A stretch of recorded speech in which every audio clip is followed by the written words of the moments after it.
you hear everybody say, oh, he's old, he can't do it. But once they see me in the ring, they're going to say, uh-oh, that same iron door is back. Yeah. Mainly because I'm going to work harder than any man in the world. I may not be the best fighter in the world, but I can sure work harder than anybody in the world. O dia 22 de abril de 1994 marcou a grande vitória de Michael Moorer sobre Evander Holyfield, tornando-se o novo campeão dos pesos pesados da WBA e IBF. A euforia foi grande e logo começaram os planos para a unificação com o cinturão da WBC, que estava com Lennox Lewis. O problema é que as conversas foram encerradas por conta de insatisfações de Moorer com o contrato e pouco tempo depois surgiu em sua mesa o desafio formal de um grande campeão do passado que procurava boas oportunidades aos 45 anos de idade, o gigante George Foreman. E é justamente sobre essa histórica luta que falarei hoje. Eu sou o Vini e este é o Coisa de Atleta. E antes de tudo, não se esqueçam de que assinando o programa de membros, vocês têm direito de assistir os novos documentários com uma semana de antecedência. Sem mais delongas, deixe seu like, inscreva-se no canal, ative o sininho e bora! O ano de 1987 marcou o retorno aos ringues do lendário George Foreman, após ter passado 10 anos aposentado ao perder para Jimmy Young em 77, e ele estava sendo severamente subestimado pela mídia por conta de sua idade e de seu jeito mais lento de lutar, principalmente quando comparado às novas safras de boxeadores. Em seu auge, Foreman era conhecido por ser um lutador ágil e poderoso que aniquilava seus oponentes sem dó nem piedade, sempre com um rosto sério e uma presença assustadora, como um lobo preparado para atacar sua presa. Entretanto, em sua nova versão, o americano era mais carismático, sorrindo em entrevistas e lutando de uma forma mais lenta por ter atingido a marca de 113 quilos. Porém, ainda contava com um grande poder de fogo e muita resistência. Boa parte dessas mudanças comportamentais se deram por sua conversão ao cristianismo ao fim de sua empreitada inicial no boxe, inclusive se tornando pastor um tempo depois. Além disso, sua conversão também influenciou em seu retorno à nobre arte, visto que queria usar o dinheiro para financiar seus projetos de ajuda humanitária. I realize now that when I was boxing, I was fighting for few things, just a few dollars or maybe a brand new car. But now there are bigger things to fight for. I've got the idea of these youth centers. See, I'd like to see 2 or 3 more in the city right here. And it's better to go out and earn the money than to pass a hat somewhere and say, give me and help me, when I can help these kids myself. As you know, there's a lot of problems on the street now. The kids don't have many role models. They don't know which direction to go in. So I'm trying to help, just do my part.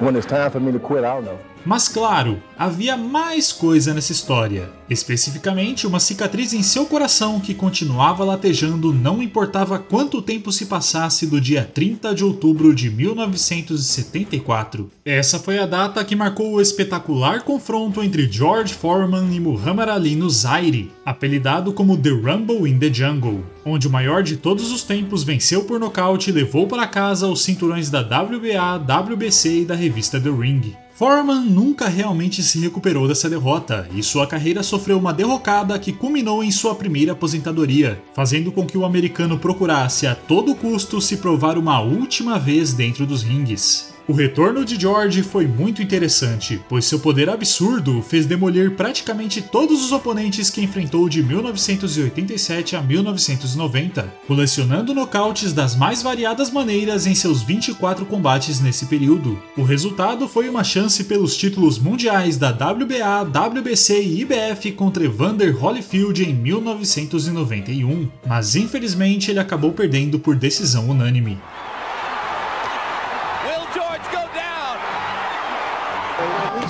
This fight, a solid right hand has stunned George Foreman. He can't be saved by the bell. He can't be saved by the bell, but he isn't going to go down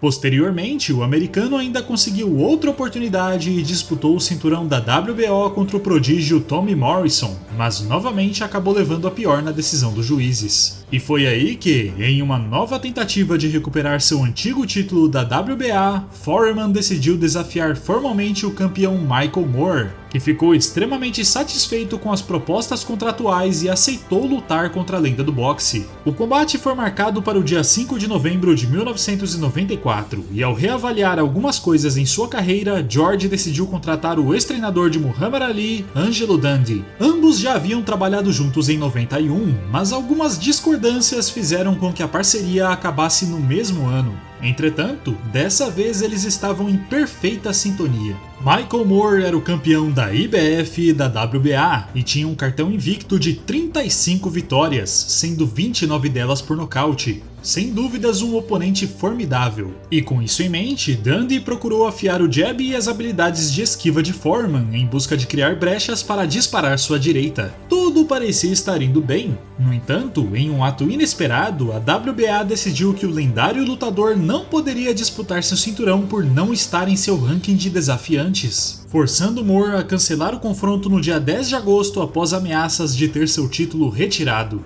Bom, o pessoal da WBA realmente acreditou que isso colocaria um ponto final na ambição de Foreman, mas o que não esperavam é que apenas 5 dias depois ele os acionaria judicialmente por discriminação etária. Os advogados do lutador argumentaram que a associação não queria correr o risco de ter seu cinturão nos braços de um homem de 45 anos e estavam propositalmente sabotando a luta. Isso tudo levou a uma briga nos tribunais que durou até o dia 20 de agosto e a vitória foi dada a George Foreman, que teria sua oportunidade confirmada contanto que passasse por uma bateria de exames para comprovar sua saúde, algo que cumpriu tranquilamente. Com essa confusão encerrada, chegou finalmente a grande noite de 5 de novembro de 1994, e numa tentativa de espantar os fantasmas do passado, George decidiu vestir o mesmo calção vermelho e branco que usou contra Muhammad Ali 20 anos atrás. Michael era apenas o segundo oponente canhoto que George havia enfrentado em sua carreira, com o primeiro sendo Bobby Crabtree em 87, então ele obviamente começou o combate com certa cautela. O negócio é que o campeão não estava afim de brincadeiras e desde o início decidiu partir para cima do desafiante, que estranhamente não estava usando sua tradicional guarda cruzada que neutralizou tantos socos poderosos no passado. Moore utilizava vários jabs e sempre que via uma oportunidade arrancava para cima disparando fortes combinações. Em contrapartida, Foreman estava mais na defensiva, tentando medir a distância enquanto chegava perto para usar sua temida direita. Durante os 4 primeiros rounds, o campeão manteve-se superior no combate e começou a causar inchaços no rosto do desafiante, mas as coisas começaram a esquentar no 5º round, quando o cansaço começou a aparecer. And Moore now is fighting with a straight left hand.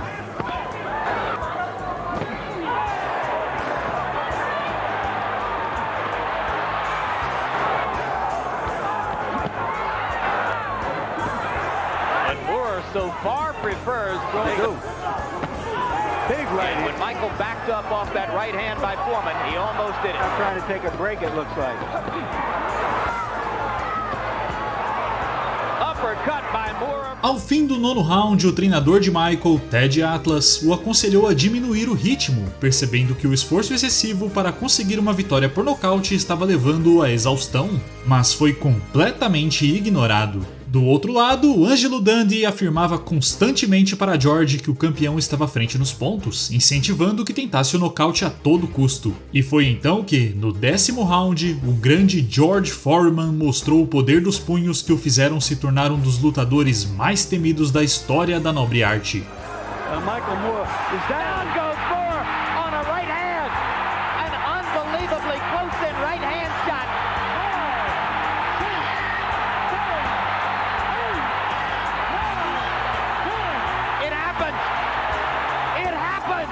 George Foreman havia finalmente lavado a alma com um nocaute espetacular aos 2 minutos e 3 segundos do 10º round. A lenda do boxe conquistou os cinturões da WBA e IBF, tornando-se o campeão mundial mais velho da história dos pesos pesados. Inclusive, por muito tempo, Foreman foi o mais velho a se tornar campeão mundial na história do boxe, sendo ultrapassado apenas por Bernard Hopkins em 2011, que conquistou o cinturão dos meio pesados da WBC e da revista The Ring aos 46 anos de idade. Além dessa conquista, George ainda quebrou 2 outros recordes, se tornando o único pugilista a reconquistar um título 20 anos após perdê-lo e a vencer um cinturão mundial em cima de alguém 19 anos mais novo. Essa vitória foi tão épica que Michael Moorer entrou em um estado de negação e alguns jornalistas chegaram até a especular que o confronto havia sido combinado, com um deles até mesmo perguntando isso a Foreman, que respondeu: "Sim, a luta foi combinada, com a minha direita." Essa conquista também foi muito importante para a vida financeira de Foreman, pois recebeu uma proposta para ser o garoto propaganda de uma marca de grelha criada por Michael Boehm e Robert Johnson, sendo batizada como George Foreman Grill e se tornando um imenso sucesso de vendas. De toda forma, o novo campeão agora tinha a ambição de enfrentar Mike Tyson assim que ele saísse da prisão, mas os planos acabaram sendo frustrados pela WBA, que queria que ele lutasse contra Tony Tucker, algo que ele recusou por não querer se envolver com lutadores empresariados por Don King,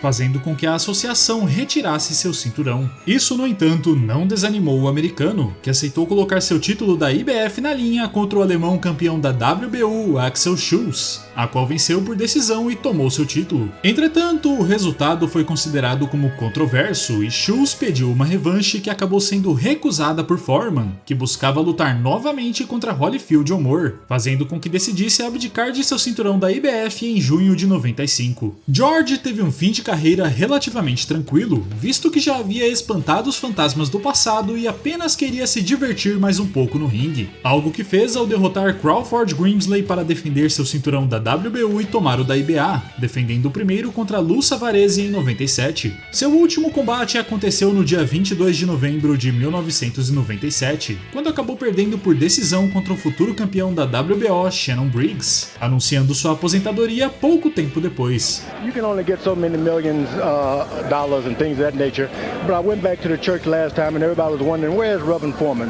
You find out it's not about the money, and the kids at the youth center, they were showing out, they wanted me there, so I may have to devote some more time to what I was originally doing. I don't think I'll be boxing again. I don't need that anymore. I had fun tonight. There was a lot of cheers, a lot of boos, but all in all, I had a great time. Um fato interessante é que, assim como Chuck Wepner, Foreman também foi utilizado como inspiração para Sylvester Stallone na franquia Rocky, com seu retorno ao boxe sendo a base do roteiro do filme Rocky Balboa de 2006, no qual o protagonista também enfrenta preconceitos por conta de sua idade após aceitar uma luta contra o campeão mundial. Importante dizer que a ambição do ex-campeão não parou por aí, visto que tentou voltar aos ringues em outras duas oportunidades, contra Larry Holmes em 99 e em 2004 contra um oponente que nunca foi divulgado e especulações indicam que seria Trevor Berbick. Porém, ambas as lutas acabaram não acontecendo. George demorou bastante para se afastar de vez da nobre arte após a aposentadoria e chegou até a trabalhar como analista de boxe na HBO, mas optou por sair em 2004 para se devotar ao seu trabalho como ministro pentecostal e também investir em seu centro comunitário para jovens. Além disso, o ex-boxeador também foi o produtor executivo do filme Big George Foreman de 2023, que, como o nome diz, é baseado em sua história. Entretanto, a partir de meados desse mesmo ano, Foreman passou a aparecer cada vez menos em público,